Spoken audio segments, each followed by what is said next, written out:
Hey guys, Santina Doyle here. Hi, love you.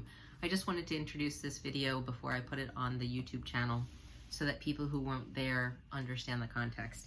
So on August 20th of 2022, Caleb Doyle came home from Boston where he's attending Boston College Law School, and he wanted to see the family, so in advance we set up a family reunion, but COVID-19 is a real thing, and a lot of sickness was going around in the family. So Maria, Mark, and David did come, which was really nice. And of course, we spent that time with Mom and Dad and Caleb and me.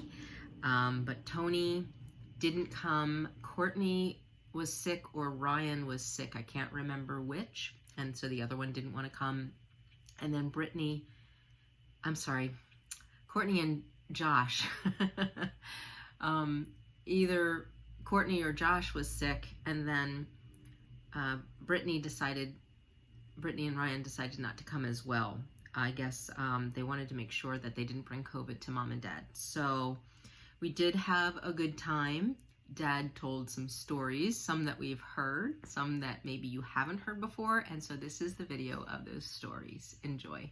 Start over. When I was in high school, I took a job with National Biscuit Company, Yes. loading trucks, so that I could sail. I had that Hampton at the time, so I could sail in the daytime.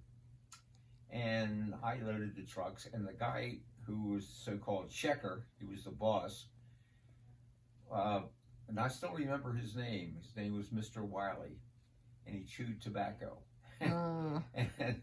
And he would tell people what to put on the trucks. And there were three other men, grown men, who were doing the same job. And he used to keep saying that they made mistakes. And they weren't. He was the one making the mistakes. And so one day, I went up to him and I said, Mr. Wiley, I think you're the guy who's making the mistakes. They're doing fine. You're just not telling them what to do. And he didn't like that, of course. Of course. And at the same time, I had gone to him and I said, because my social life was dead and I was missing out. So I said to him, I'd like to get a day job. Can you help me with that? So at this point, he said, you know that day job you were looking for? You could get it. You're fired.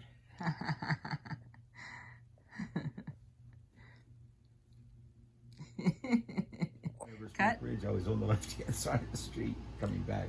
Did that twice. Anyway, so we started dating. And that's how we got together and got married.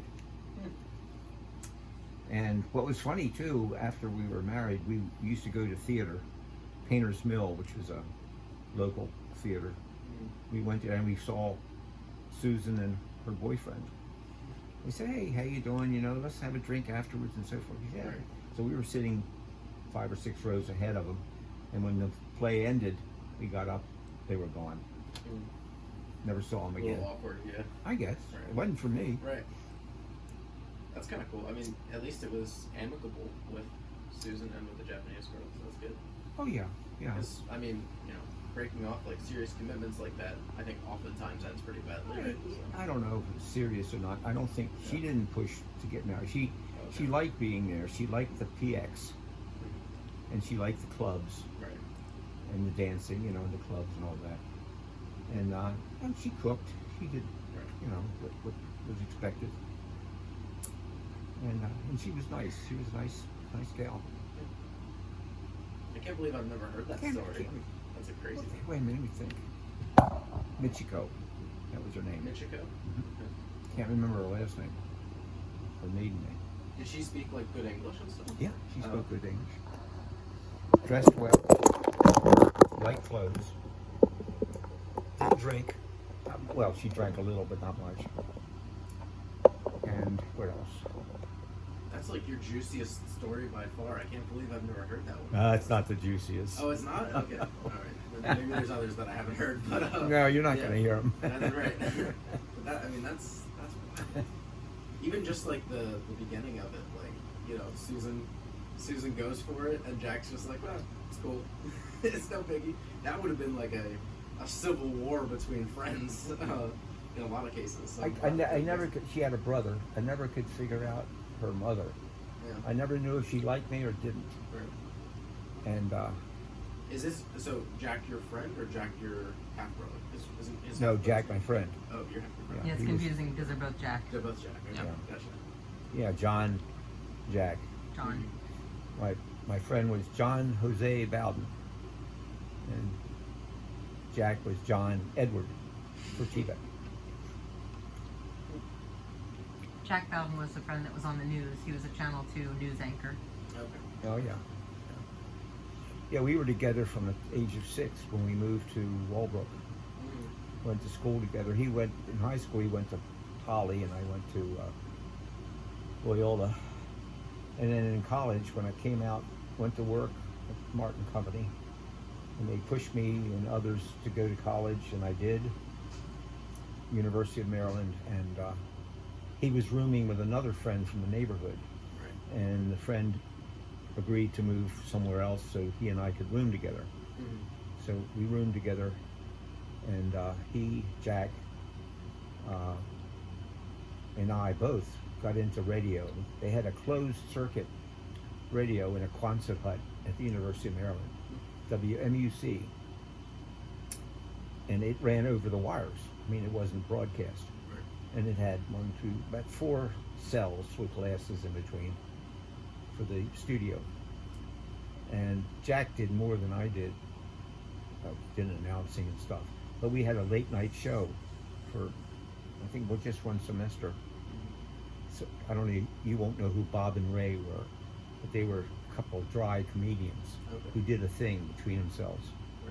Mostly it was just talk back and forth about silly things. Right. So we did that. That's our show. And I wrote for the paper. And I wrote a column, and I wrote a sports column. And I had an interview with Prince of Wales? No. Who was Queen Elizabeth's consort? Prince of Wales might be right. I don't know. Could be. I can't remember. The Prince of something. Yeah, in a hotel room. She came to the University of Maryland. Oh. And at that time, I was working in the public relations office. Yeah. And we were sitting around saying, what can we give her? We got to give her something. She went to a football game.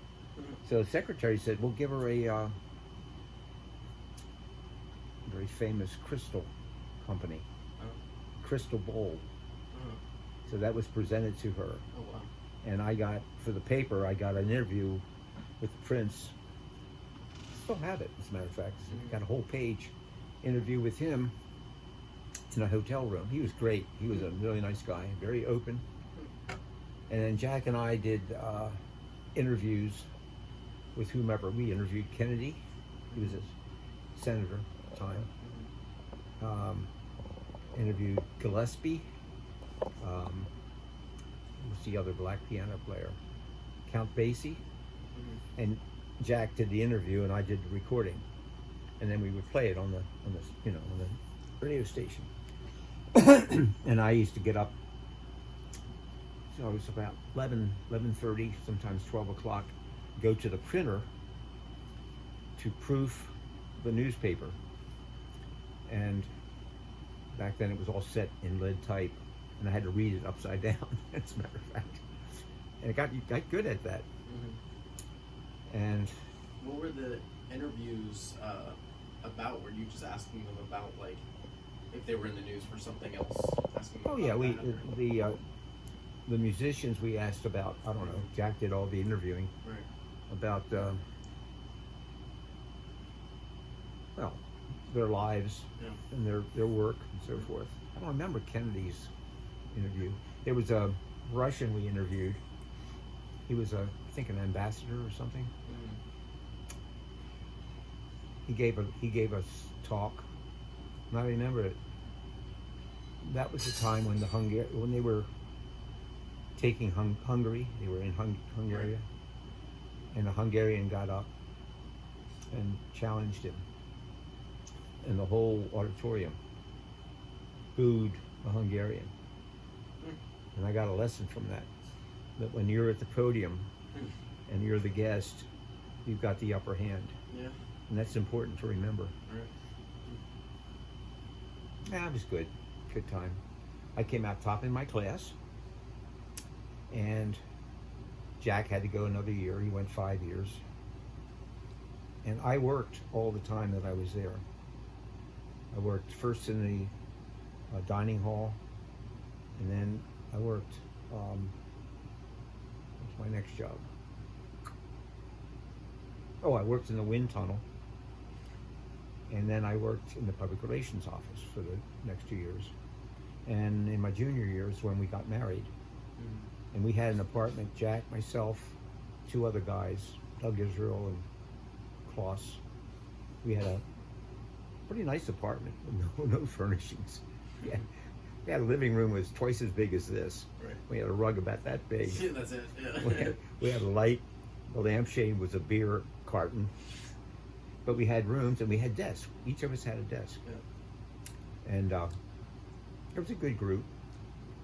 I can remember when we decided to invite the girls over for dinner. Made meatloaf. And the recipe said something like 450 degrees for 2 hours, let's say. We said, well, let's cook it at 250 degrees at 4 hours.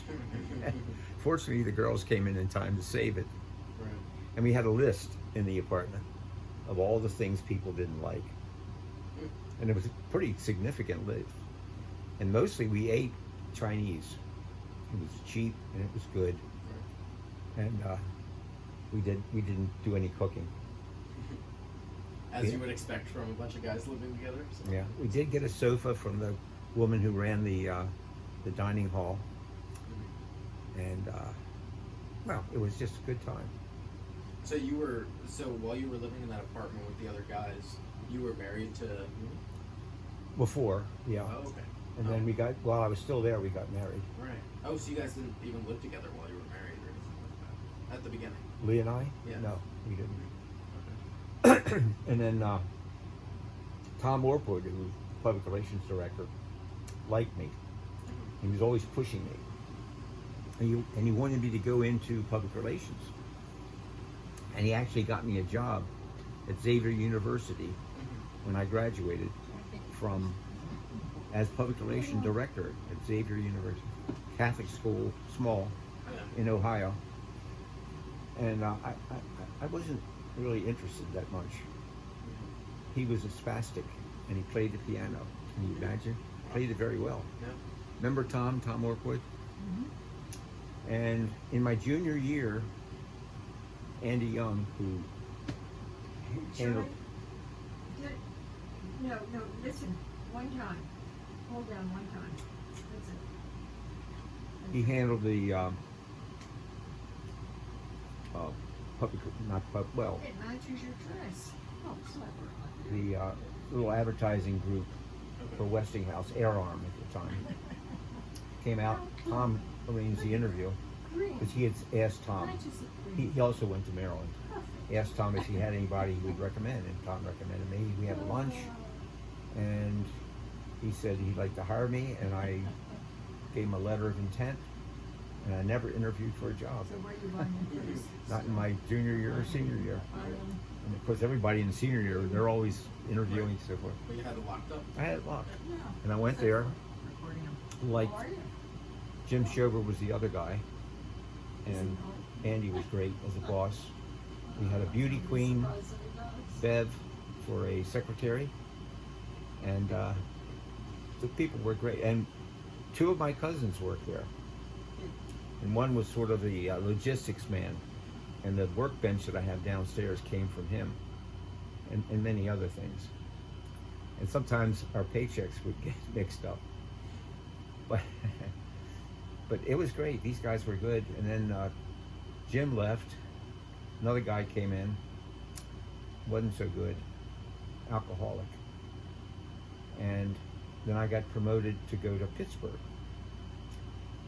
Well, the vice president I'd be working under Andy. Andy by that time had gone.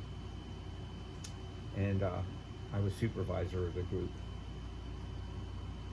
And this guy had come to us earlier as vice president. He was a red-headed guy. Never liked him.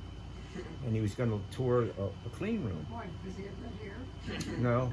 Yeah, but ginger. His attitude. He was a, I don't know. He was pompous and arrogant, my estimation. Anyway, I said, sir, you have to put on the clean garments and gloves and a hat. So I'm not going to do it. I said, well, if you're going to go in there, sir, we're going to have to purge the clean room. Right. I don't care. He went in. So when I was taken up to Pittsburgh with Andy to interview this guy, he had a big office, corner office, desk over in the corner. Andy and I walked in, and he was writing or something, and we stopped. And then Andy said something like, I'd like you to meet. He looked up and said, don't do that. And I said, I'm going to last 2 days before I punch this guy out. It's not going to work. So that's when I saw an ad for DuPont, and that's when I left. Okay. So you were living in the apartment with the guys when you finished out college, but did you two move in together once you finished college, or? Oh, we got our first apartment was on Stafford Road. No, we were married. We were married. We were Right. Yeah. Yeah. We had a nice wedding. Her mother gave us a really nice wedding, and all my friends were there and so forth. And we went. It's funny. I was at my mother's house on You sit next to him. Bell Avenue, and we were dressed in tails. Oh yeah. Yeah, That's awesome. Jack, my brother Jack, my I love father, tails. my mother was all dressed up, and I was in tails. Yeah. And I went out and had a Ford, Mhm. 56 Ford, and it had a flat tire. Oh. And everybody was dressed up, so Yeah. I had to change it, put the spare on. Went to the wedding and dropped the car. It was fortunately at the reception there was a filling station almost next door on Route 40, and left the car. I got a new tire. Jack was on time for the first time in his life for the wedding. He was my best man. Yeah. First time ever, because he was always late. So we got in the car and we drove to Florida. And my Uncle Tony Tarsia and Aunt Constance, she was sisters. Not you and Jack. No, she and I. I saw that you and Jack. I'm trying to I said, run. hope they had a good time. I'm trying to run through this fast. So Didn't it sound like you said he and Jack? they had a place almost on the water in Ormond Beach, and they left to go see my other uncle and aunt on Key Biscayne. So, and they gave us the house for our honeymoon, and we stayed there for a while. Went to Daytona Beach. Oh no, I didn't have that was when we had the puddle jumper, right? The Austin Healey. Yeah, because remember we went through a puddle and it stopped. Anyway, we went down. We decided to go down and see my other uncle and aunt in Key Biscayne, and we did, and we stayed at a motel.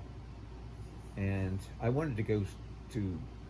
They had a big aquarium there, and she didn't want to do anything. So we spent some time with them. They had a big house in Key Biscayne, really lush. It had remember the house? It had sort of like a ballroom, tile, and a bar in the corner. I hardly remember the house I lived in last year. Me too. It had a tree growing out of this little, like a pond. It had a tree growing out through the roof. Really weird. But anyway, my Uncle Russell he had nightclubs and places in Atlantic City, and I worked one summer as a hamburger flipper in one of his places. He had 2 black bars and a drive-in. So he was a bookmaker. No, You're not taking I'm notes? taking notes. You'll have to repeat this again. There's gonna be a test. Don't test me, Mimi. I don't know. So he was a bookmaker too, and he had been a barber. So he started back up with a nightclub in Miami, and it failed for some reason. Never opened. So he was a barber, Can't tell. You and can't he see it. very handy, built all his cabinets and so forth. And later, when I was in service, they moved from Key Biscayne to a house in Miami Beach. No, Miami. And I was going to see him, and I stayed in a hotel and called him, and he was going to come and pick me up. And he picked me up, and he said, "Do you know where you're staying?" I said, "Yeah, we're staying in a hotel." He said, "It's a whorehouse." I didn't know. So, anyway, my recollections. So was it maybe more common in that day to, like, it's interesting to me that you guys got married but then didn't move in together for what, I guess 2 years, maybe something like that. Because you would have finished out college first, and you were in your junior year Yeah, when you that's first right. got married. That's right. So Yeah. that, I think for today's standards at least, that would be really abnormal situation. Yeah, people didn't do that. Oh, they didn't do that then either. Not nice Okay. people, no. We got our first apartment on Stafford Road. Mm-hmm. Very nice landlady, a widower. We had no furnishings, Right.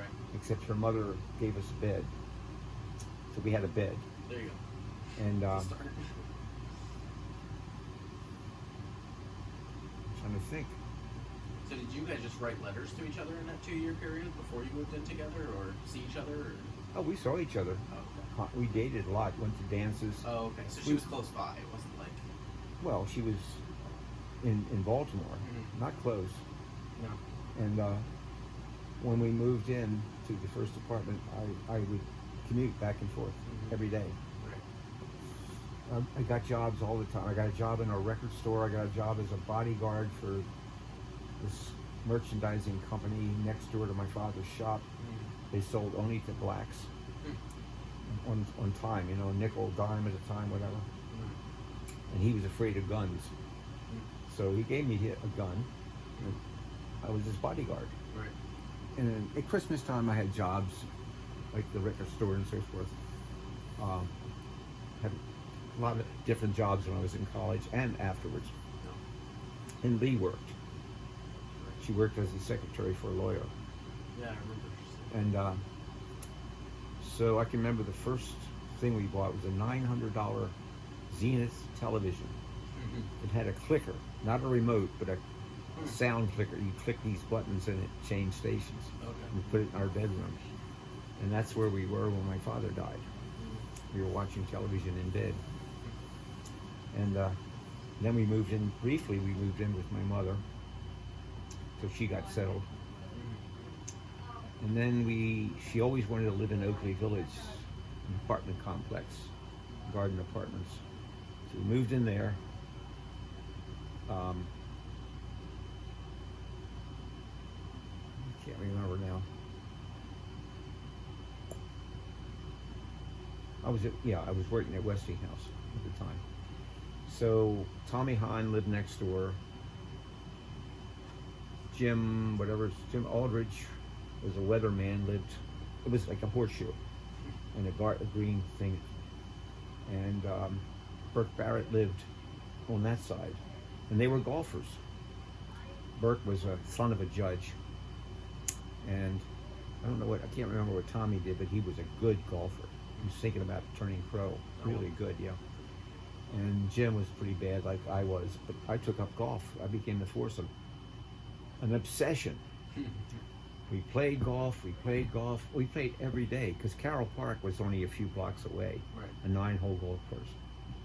We played in the winter, we played in the summer, we played in the rain, we played all the local courses. Right. And that went on for a couple of years. Maria was born. And then I had a falling out with Burke. He was my insurance guy. Oh. And I had an accident. And I called him up and said, hey, I got an accident, I got a claim. Turned out he didn't turn the insurance in. I was really pissed. So you weren't really covered? 'Cause you I hadn't wasn't finished it or covered something? at all. Oh, yeah. So, and we were pretty close. Right. And I didn't talk to him for a while, and I always said I was going to punch him out. Saw him at a party much later, and I didn't punch him Yeah. out. I let it go. But that broke up the foursome of golf buddies. Yeah, yeah. But I played a lot on my own. I had been a caddy when I was a kid at Forest Park. Didn't know diddly. Didn't even care for golf. Well, I got a concussion here. My skull is a little caved in because John Cooney and I were out, and we had a huge open area behind our houses. Big lot belonged to the city, and we would go out and hit. We were both caddies, and we'd go out and hit golf balls. And I was standing behind him, and he went, and caught me in the back of the head. Terrible thing. Knocked me out. Anyway, so I continued on, and we moved to Worthington Way, and I continued playing golf. My mother's cousin owned Turf Valley, so I could play there anytime I wanted. And then there was Allview close by, and I played there all the time. And then Frank Lancellotta was a big deal member of Rolling Road Country Club, so I could play there a lot if I wanted to.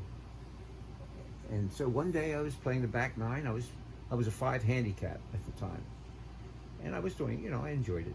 Does that mean, I know what 5 handicap means, but Means saying you are a 5 handicap, what does that mean? You got a scratch, meaning you play par, and then you got 5 down from that, Okay. 5 above par. So you could hit 5 above par. Okay. Yeah, that's how they rated you. And you had good days and bad days. Sure. I used to take Lee on vacation, took her up to Cape Cod, put her on the beach, played 72 holes. It was an obsession, really. Yeah. So this day, I played the back nine. I came off and I played the front nine by myself. And for some reason, I decided to quit. I went straight from there to the local Ellicott City paper, put in an ad for 3 days to sell my clubs. I had pretty good clubs. And the guy from the back came out and said, "Do you have, Hogan irons and Pedersen woods?" I said, "Yeah." "You gonna sell them all?" "Yeah." "How much are you asking?" I told him. And he said, "I'll have to ask my wife, but I'd like to buy them." I said, "Okay." So I went home, and he came that same day. I gave him my number and all that. Came and bought them. Oh. Never touched another club. You didn't even need the newspaper ad then. It was just the guy. Ran for 3 days, and I got calls. Already going. That was the end of my golfing career. My whole life was like that. I did things, I stopped. Right.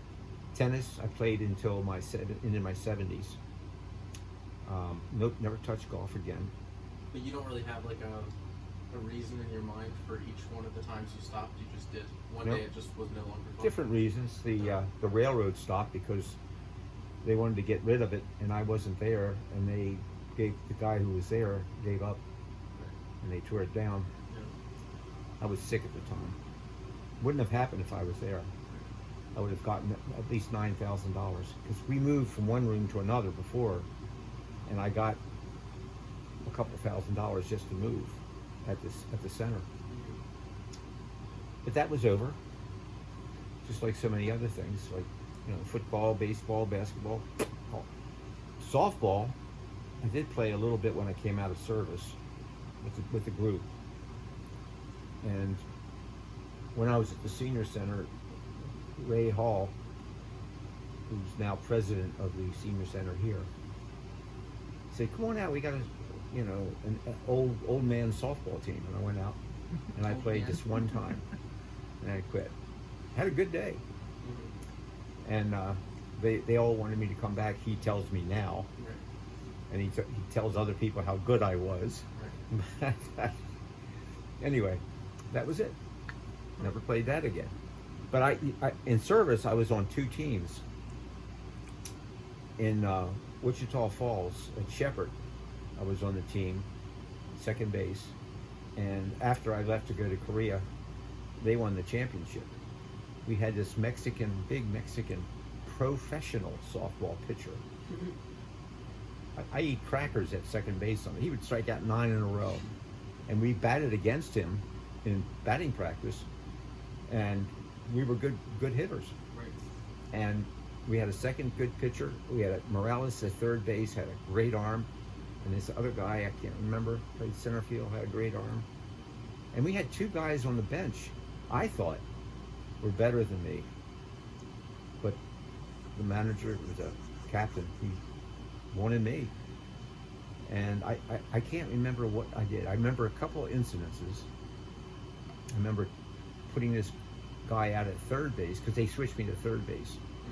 I remember when I first got there, I was used to, grounding from second base and throwing like that. I almost hit the pitcher first time I got a ball. I went, whoo, right by his nose. And I remember playing when I was overseas. I was playing, and I ran into a light stanchion and caught a foul ball. Those are the things I remember, but very little else. I don't remember if I hit well. I don't remember if I had any errors. Nothing. And I enjoyed it. I enjoyed it so much more than baseball. Anyway, I quit because I left. These are great dust cloths. Go away. They are. They're great. You put on your hand, Oh, and then you throw them away. I've got to keep rambling on. When I was in service. Well, I think Mimi's comebacks are so sad. think There's he sometimes wants- why. he wants to know about his no. Yeah, I'm wondering about my no-no. And this is something I never did. I never knew about them hardly at all. I didn't ask questions of my parents, and I think that was a big mistake. And that's why I'm gushing on. Oh no, I agree. I want you That's people why- to know. That's why I asked you questions as well. Like, Yeah. and I've asked you during these questions because some of this, like, is wow, like I didn't actually know that before. I think it's good to And I know. do the same with my parents. I've You asked should. them, like, I mean, now in retrospect with the divorce, I've talked to both of them about the divorce, even more recent stuff. But I've also asked them like how they met, how long they dated. Good, all good. That stuff. I don't know. It's just interesting. No, that is good to know, I think. Yeah. It's one of the things I regret, not asking my parents. I also think, I dare to say, and obviously I don't know for a fact, but I think that one of the downsides of what we were talking about earlier, where parents used to be a lot more, well, people in general maybe used to be a lot more formal and stuff like that. There was a lot less of the parents now who want to be like friends with their kids. It wasn't that. There was like a formal distinction as a parent, especially a dad. You were like scared of your dad, right? They were In treated some like cases. kids. Right. You're treated Now like they're kids. treated like adults. You have to Right. understand, my father's business, Right. the bookmaking and so forth, is very secretive. Yeah. And I knew a few things, Right. but I didn't ask him anything hardly at all. But I think that like that formality and that difference in the relationship makes it. I think it's good in general, but it's harder to maybe approach that person and ask them personal stuff about their life and get them to kind of gush on about their life. Like if I was intimidated, like I'm scared of my grandfather, I probably wouldn't be able to have this conversation, right? Right. So, And I The think funny part is, I never talked to my mother about my father. She was 14 and he was 30 when they got married. oh wow. I never asked her how that felt. And I never asked my brother, who spent some time with me before he died. And I never asked him questions because he knew my father more than I did. I never thought to ask him Right. questions. Yeah. So it's a shame because It's hard to know what things you want to know before people are gone now too, right? So Yeah.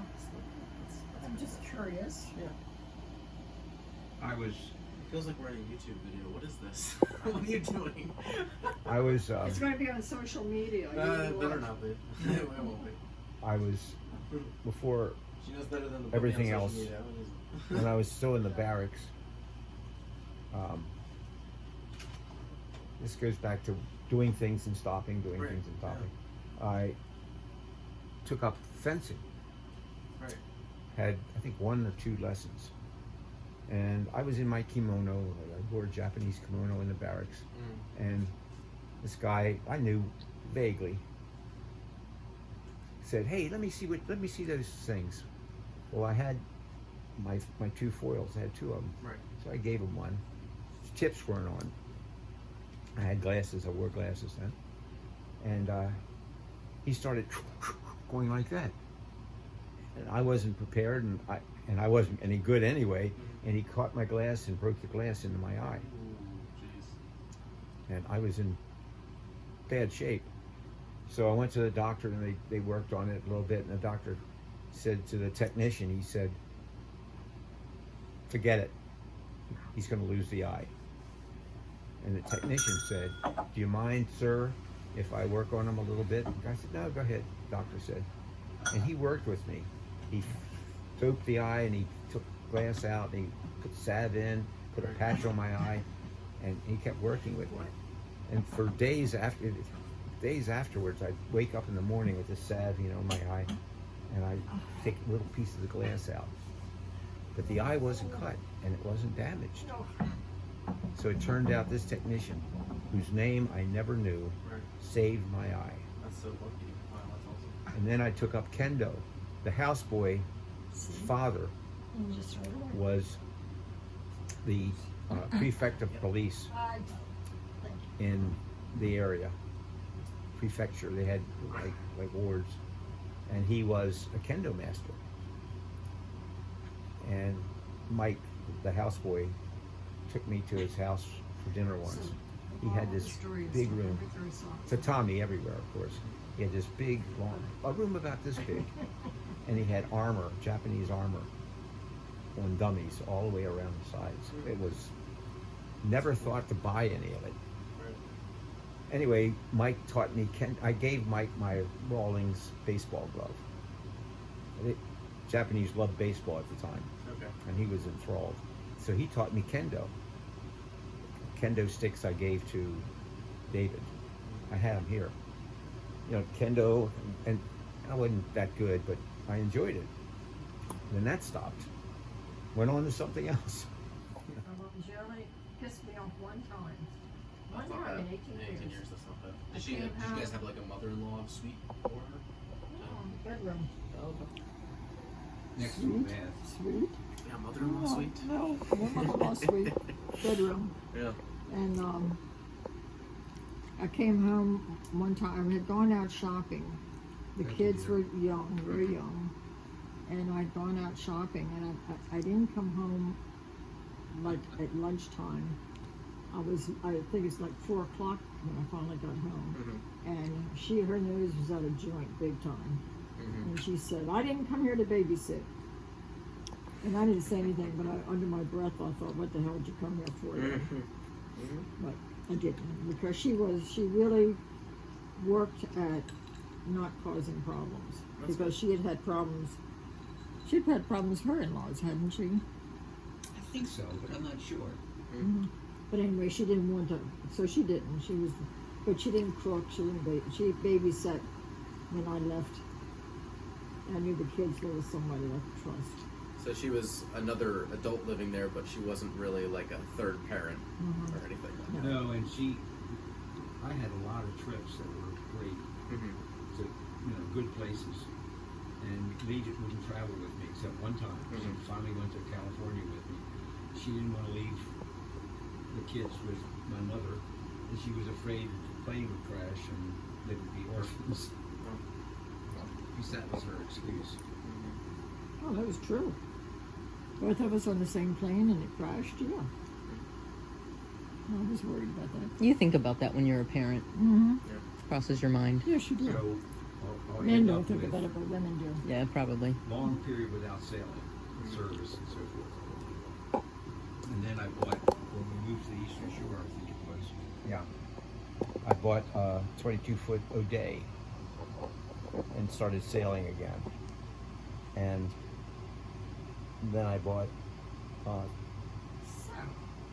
35-foot Erickson and then a small motorboat. She can tell a story about that. I've definitely heard about like her growing up out around sailing, right? So She was a terrible sailor. Your mother. She hated it. Well, I'll tell you this I don't one. love sailing either, to be fair. So I can remember two things. One, when Bagel followed us that one time. And swam. Yeah, and And we swam had out. to pick her up by her collar, the scruff of her neck, to bring her on board. Yeah. And Yeah. she never followed us after that. No, actually, the collar slipped off. And she went push, came up, and I grabbed her. She never went following us. But this one, we would go sailing, and I can remember this one time we were out there, and she didn't like heeling. And she would scream, "Ah!" She was just a kid, of course. Right. And I remember this one time, a motorboat came up with friends from school, and she was, oh, hi there, you know, everything's fine. As soon as they left, ah! And then she went with her boyfriend to take lessons at the Annapolis Sailing School. Did. She never sailed again. I loved it. I loved the little rainbows we The learned on. I rainbows don't were like good. I big raced boats. those. They're responsive. I Try belong. sailing again on a really tiny little boat, like a 12-foot rainbow, and you might like it better. I don't like the big boats. You used to like I don't know Telltale. that you can count what I've done as You would be. sailing. You, okay. you didn't yell or Right. anything. with It Telltale. didn't heel over as much. The No. O'Day, we were in the rail was in the water. Yeah, you have to do it more than once. Yeah, yeah, for sure. I'm just not around it. It was just an ex of mine who happened to have a boat. You guys probably have a picture in there of it, but I guess her dad happened to have a boat or something. Or just being on the, I mean, being on the boat was cool. That's for sure. But sailing is work. Yeah, yeah. It's So work. I don't think I really have done. And you have to that understand work, what's going so, on. Yeah, whole different thing. Did you hear that Brittany and Ryan are not coming? Yeah. We're down to 7. No, apparently not. Yeah. No, It's they're just not going to be coming. the Benners and the Doyles and the Fertitas. That's fine. There's 7 of us now. That's good. We have so much More food. food for me. Well, wait. What was Brittany bringing to eat? Hors d'oeuvres. Okay. Because Maria's still making the lasagna. That's right. Okay. Mhm. As long as we still have an entree. The good thing is we're losing people and losing food at the same pace, so it should be fine. We're not losing food. We still have the same amount of food. Well, just the food they would bring, I guess. But, Uh-huh. yeah, that's it. We don't have food to Sailing take stopped. home. After I moved here, Yeah. Sold the boat, and Probably expensive to all the maintenance and everything. well, Right? no, that's not true. That's not The true. boat, it's not expensive. No. Okay. Yeah, that is. But no, what happened is when I was at DuPont, there was a group called PASA, Philadelphia Advertising Sailing Association, and it was made up mostly of advertising guys and space reps and so forth out of Philadelphia. And one of the guys that called on me for advertising asked me to join, and I did. And the routine, there was a golf organization that existed also, and that golf organization took Fridays and the weekends off to play golf. And these guys said, hey, why can't we do the same thing to sail? All right. So we did. I joined, and I would take, we had every week or every couple of weeks we had things, regattas, whatever, cruises. Took Friday, Saturday, and Sunday off to go sailing. Great group, loved pretty much everybody. We didn't have a dud in the thing. Our club drink was vodka with Oreos, and we had a Commodore. I'm encouraged by clubs that have their own drink, like their official club drink. We had a Commodore, You and want to go with Oreos? That just sunk in. Actually, it works. Yeah, it's Really? good. Oh yeah. Interesting. And we had the outgoing Commodore would always get a little velvet bag. I have one with 2 ball bearings in it. It was from the Cane Mutiny when Humphrey Bogart used to take the ball bearings and yeah, exactly. And we had not a clubhouse exactly, but we had a place that we went to all the time. It was a yacht club that didn't have any yachts. It was on the water, Delaware River, but it was a great place. It had good chef, a lot of nautical ships and boats and pictures. And that was a sort of a clubhouse. And we'd go there we had dinners and so forth. And then we got a guy named Coombs who was pretty rich. He married a Schaefer beer heiress and lived on the main line. And he was a sailor, and he owned a couple of boats, one of which was a 86 foot skipjack, old skipjack. Had a professional captain named Higgins, and that became our clubhouse. And we'd sail her. We had a guy who could make great Bloody Marys, another guy who made great clam chowder. It was a super time. That was very enjoyable. Of course, disbanded eventually. When I left, it was still going on, and then we started meeting. Stopped sailing, but well, we did. But we started meeting at one of the guys had a place in Avalon, another guy had a place in what's the name of that other place north? Harvey Cedars. Yeah. So we would meet there, just a few of us. Yeah, it was super time. We had all the poor Flora Price was sold to a waterman and then sold again to the St. Michael's Museum, and she was in bad shape. Because I used to go down, cause it was kept right there at Georgetown, right on the sassafras, right down the road from me, and I used to go there with Higgins and work on the boat. I wonder if they've restored it by now. I don't know. I'm going to find out. We had about $2,000 or $3,000 left in our budget, the club's budget, and we donated it to the museum to fix her up. Well, that wouldn't do it, but...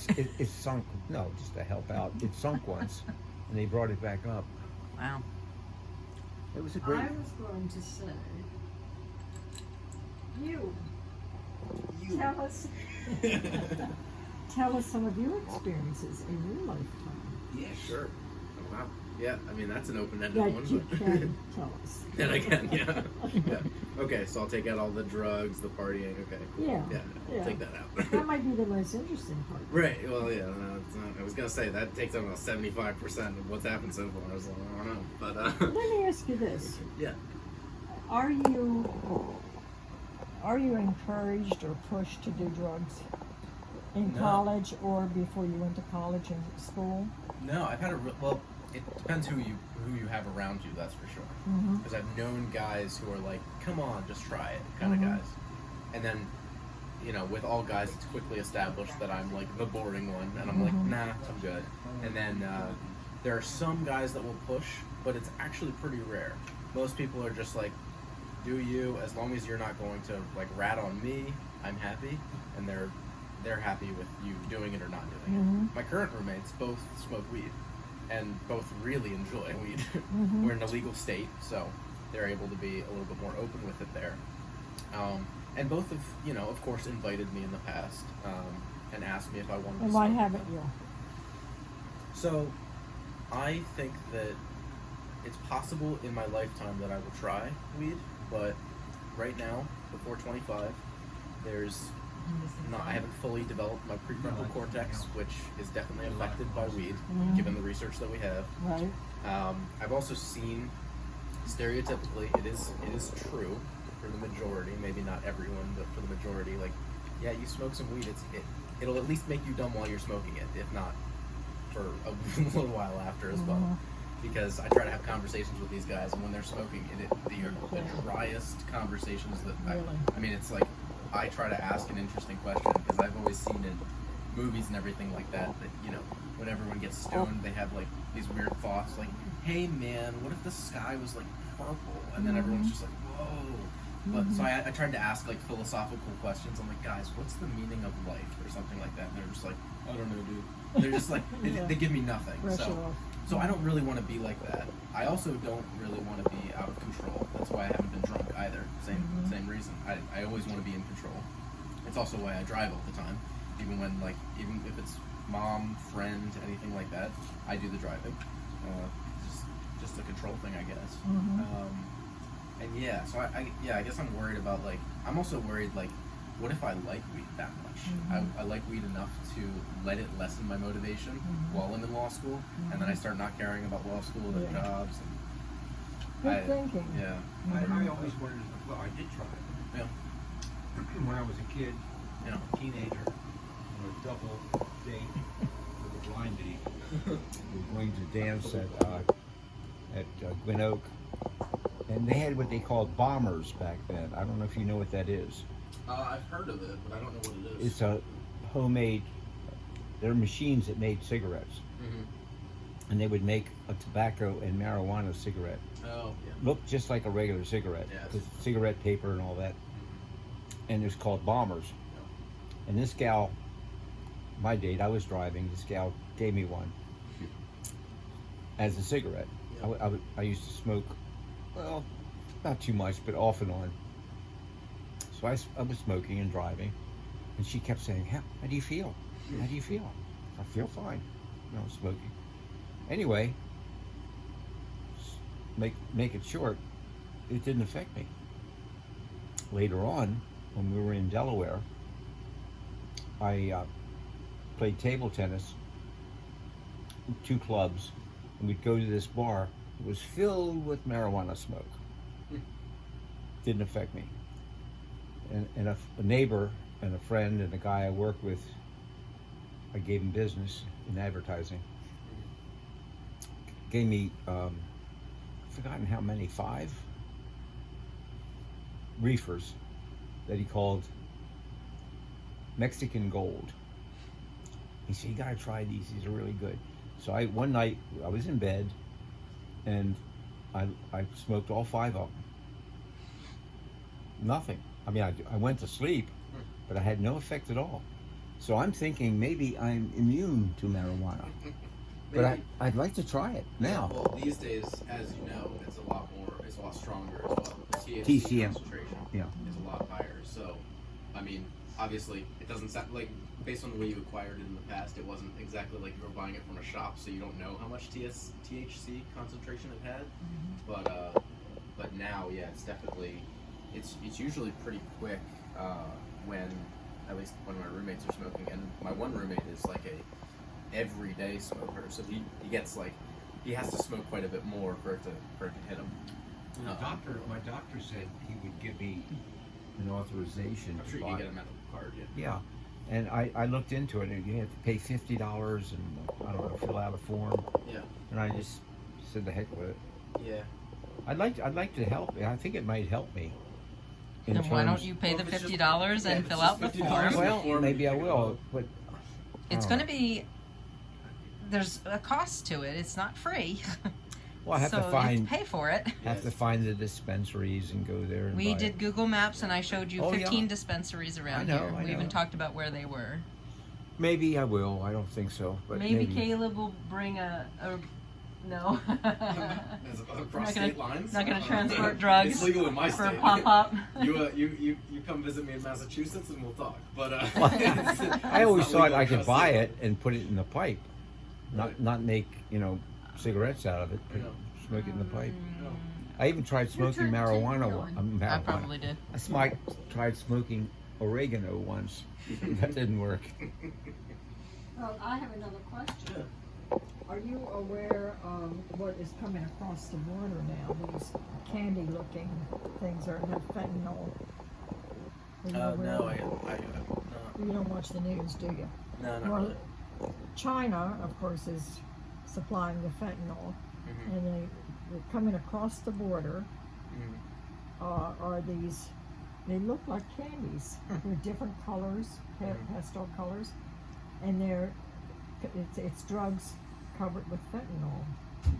And what they're talking about, what they're fearful is that the kids will think they are candy, Right. and they will, Well, that'll be a really quick overdose because you don't need much fentanyl to Mhm. overdose. Oh, so it can kill you. it'll kill you. Not like in very overdose, low kill you. concentrations. Yeah. Yeah, a little bit of fentanyl can kill a whole bunch of people. So I wonder if it's in a low enough dosage that they're trying to get people hooked on fentanyl with that. If We they're don't just trying to kill know. people. We that don't know what doesn't make sense. the cartels are trying to Mhm. do. We don't know what China's trying to do. China Right. might be, because there's 300,000 kids died last year with fentanyl.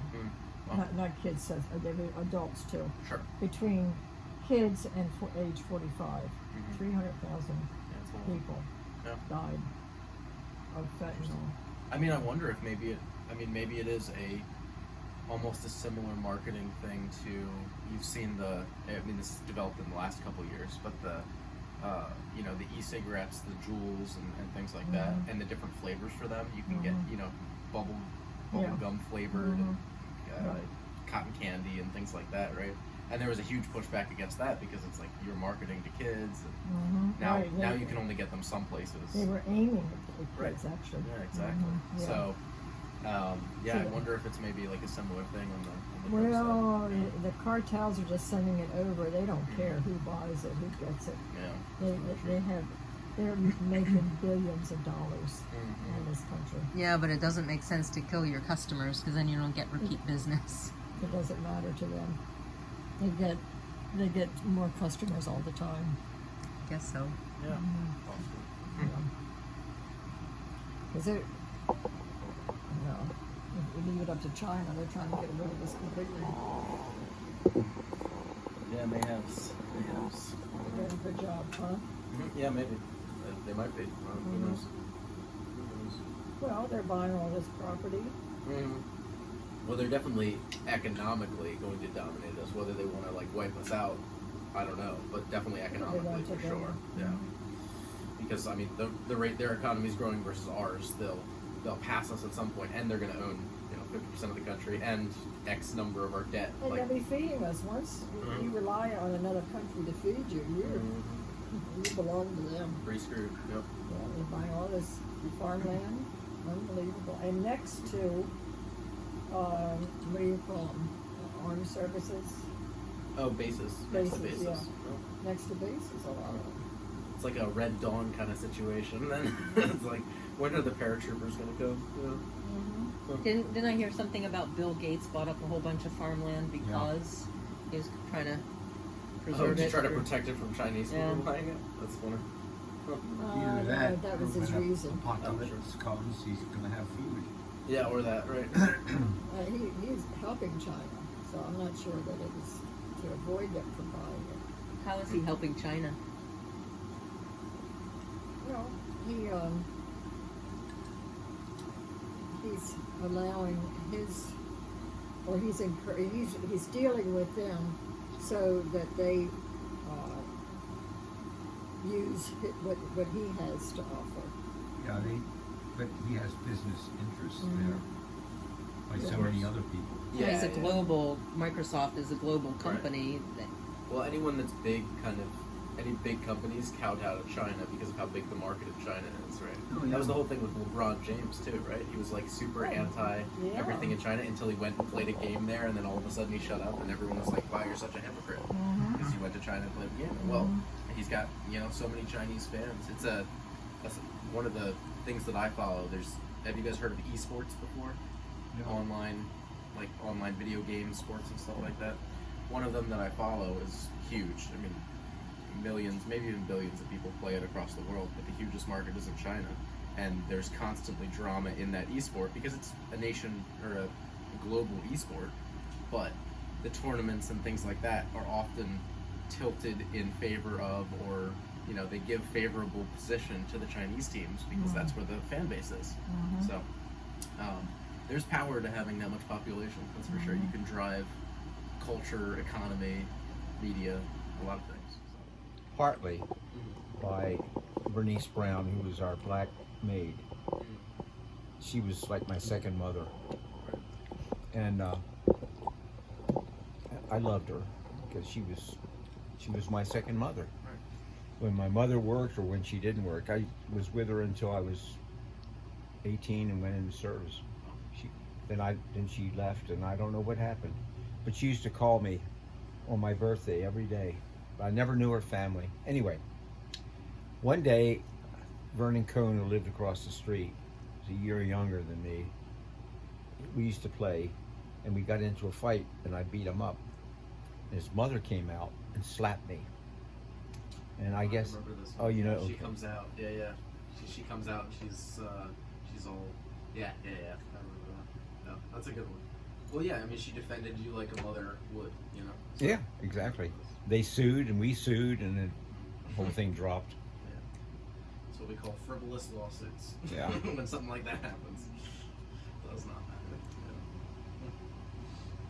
So how come you picked corporate law? It's monetary. It's just really? money. Monetary? Yeah. It's just, if you want to make the most money you can make as a lawyer, you go into big law and do corporate law.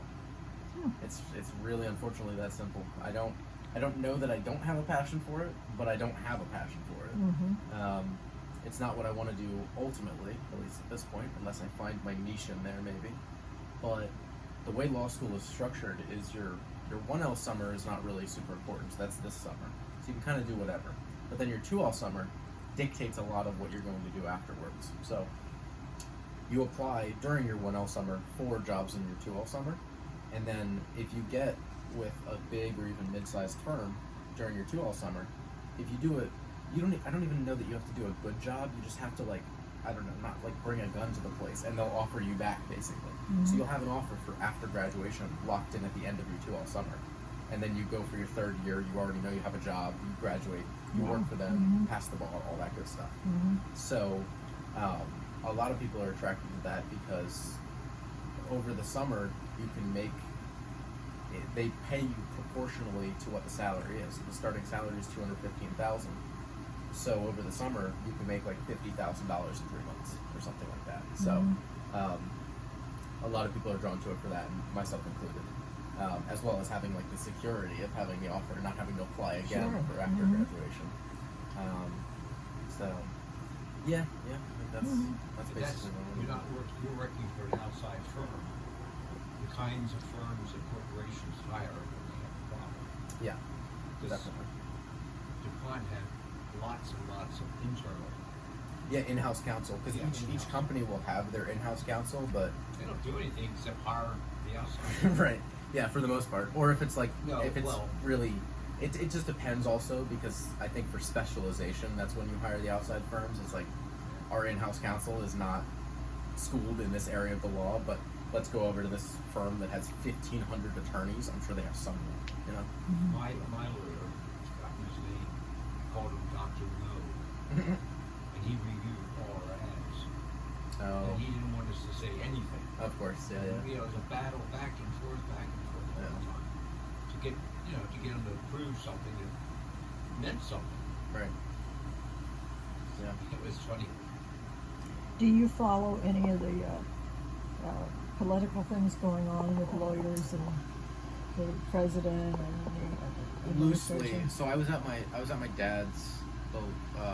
Basically, I don't watch the news, but I get pop-ups on my phone. So sometimes I'll read a news story here and there. I generally keep somewhat apprised of what's going on, but I don't go super deep into it. But I was at my dad's, and I set up my working station downstairs, and he has the news on 24/7. So I saw so much, and I wish I could take back how much of it I had to see about the Mar-a-Lago thing, because Obsessive. it just, I mean, it just astounded me. I never knew how much the, like, media, when something happens, that's the thing for the next 72 hours. It was like one thing that For the happened, week. but then it was like, we have breaking news on that. I'm like, what happened? Oh, nothing? Okay. Why is it breaking news 72 hours later? If you haven't been following, the FBI has raided Mar-a-Lago, and these are the documents. It's like, you said the same things, and then you invite on random people to give their opinions. Who cares what they think? I don't care. Oh, Like, yeah. Well, it's I so do. bad. I like other people's She likes opinion. it. He does it. It drives him nuts. But that's what I like. I like other people's opinion. It could depend. There are some guests that I think are good. If you're in a position to maybe like do something about it, like, okay, bring on a senator to talk about something. Maybe they're going to do something. Maybe this is going to like matter to them. But if we're talking about, I'm a contributor. Oh, so you're a person who gives them money to give your opinion on news. Right. You know, I don't know, man. there's a momentum, a movement. Yeah. It really bothers me. And What bothers me, it sounds very racist and misogynistic, but what's happening on television is that you're seeing 90% of the commercials, maybe 95, feature blacks. Oh, this is the diversity in advertising thing. Yeah. And the second thing is, all of the talking heads on television, most of them are women, picked not for their voices, but for their looks. I mean, this is a trend that's in journalism that's really bad. Most of them can't talk, or they talk too fast. Really bugs me, no end. And they all spout off the same stuff you're talking about. Yeah, it's just a reflection of what companies think the people want to see. Right? It's just they're pandering. Yeah, it is pandering, 100%. But every company, their entire PR department is trying to pander to whoever they think they need to pander to sell their products, right? So if you want to sell products to, you're making a calculation as a company right now.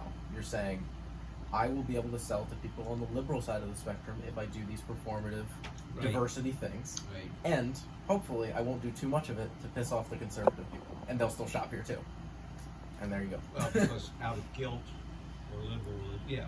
Sure, but also because I think most conservative people don't go, oh, will I buy that product? Well, it was a black guy in the ad, so I don't think I'm going to buy those Huggies. No. You know what I mean? Like, Even I will. who cares? Yeah, you don't care that much, but it's. I can remember back, talking about back in the early 80s.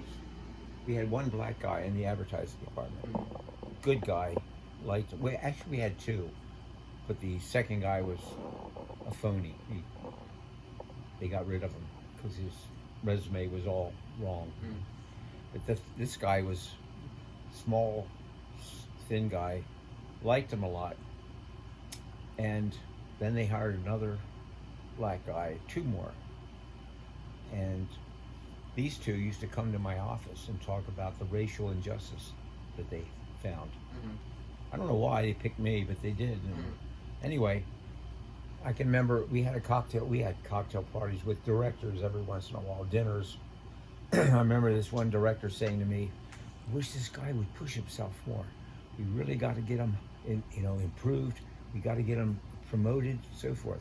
So even back then, corporations like DuPont were trying to push this diversity thing. Sure. Well, but the reason that they're pushing it so much now is to make up for back then when you used to know 4 black guys that worked for your company. You know what I mean? So Well, that's the for the one department, yeah. right. So that's And there weren't too many others anywhere. yeah. I don't know any black guys that were in the market. Not a one. I mean, it even in my application process, I've seen this where, for the 2 all summer, like I mentioned, you can apply for general summer associate positions, and the other kind is like a diversity summer associate position, essentially. So you have to do a separate statement and things like that. You have to do extra work, essentially. But you also, in addition to getting paid the normal, you get like a stipend on top of it or something like that. So, obviously I don't qualify for the diversity ones. I looked into them and it's like, okay, technically I could make an argument for like maybe economically diverse, but at the end of the day, I realized that these law firms, they want to have a page on their website that shows this is our diversity scholars program, and they don't want to see my face on there, and that's okay. Like, I'm okay with that. That is what it is. I am not okay with that. Fair enough. Like the teachers' unions, did you know that the teachers union are going to let white teachers go? It's too dark. They're going to get them to retire because they're white. They're going to get them to, they're not going to hire the whites, they're going to hire the blacks. No, I didn't hear about Yeah, this. well, that's the next thing that this administration wants to push. Yeah, I mean, definitely that. I obviously It's much better. That's too far. Yeah. for It's sure. too far. It's not Down right. both. Well, what happened? Why is it when I talk to you?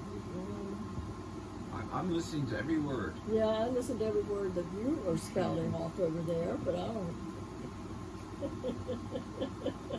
You start to talk to Tina when I talk. I just made one comment.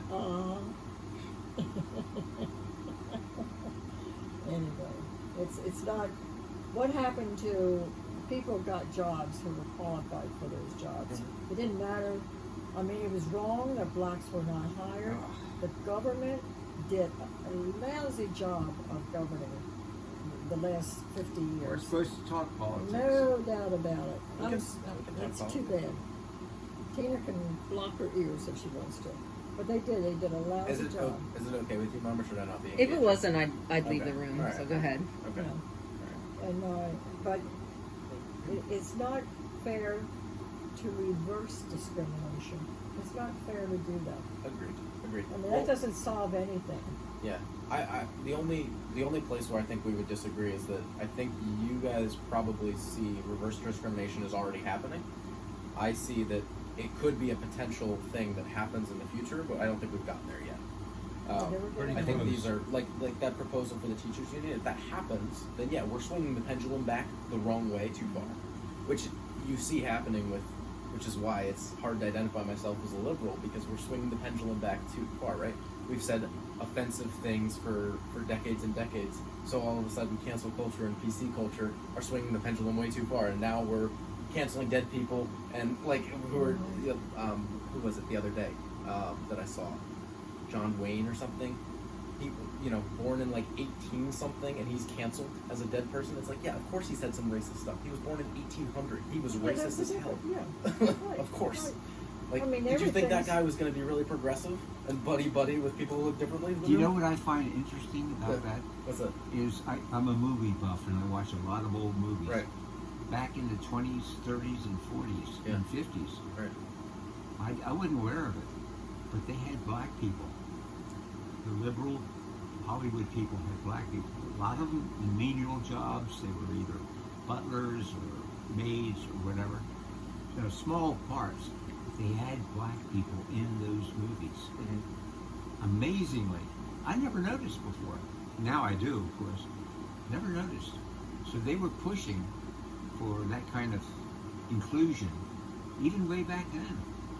Yeah, somewhat. So the conversation today is more that when people of color or of difference in whatever way were like think of a you know a Western, right? Yeah. And think of every stereotypical Indian that you saw portrayed, probably not by an actual Native American, Yeah. and not great. And then you would see black people. Sure, you see black people in the movies, but like you said, they're the butler, the servant. They're not the leading person. They follow a stereotype. Like Worked both ways. They couldn't even They kiss had a white Geronimo person. and Yeah, Dances years with ago. Wolves. They featured the the Indians as noble savages, which they weren't ever. Some of them were, but No. some Indian tribes were really bad, and they actually went after other tribes. They always really fought. bad. Not all Indians were wonderful people. I'll tell like you a the racial tribes. story. that's true.